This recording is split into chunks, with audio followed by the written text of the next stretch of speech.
Argjinatura Jubani të ndërtuar një vit e gjysmë më parë në njësinë administrative Gurizi ka shpëtuar 10 hektar tokë nga gërryrjet. Kryetari i fshatit Juban Ferdinand Jaku shprehet se me këtë investim të rëndësishëm, problemet në ndërvite të banorëve duket se kanë marrë zgjidhje. Ka dhënë efektin e saj pasi ato toka janë të mbrojtura.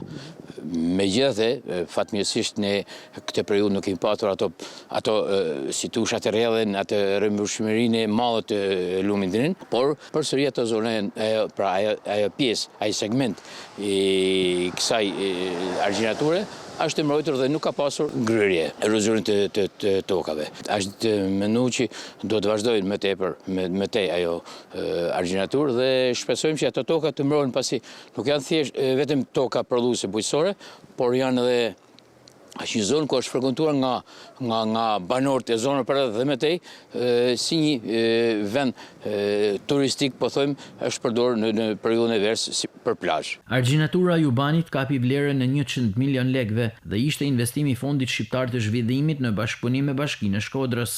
Ndër vite në gati 8 hektar ka arritur numri i tokave bujqësore në fshatin Juban, në afërsi të malit të Vëkatanës, të cilat janë dëmtuar nga erozioni i shkaktuar nga vërshimi i lumit Dren.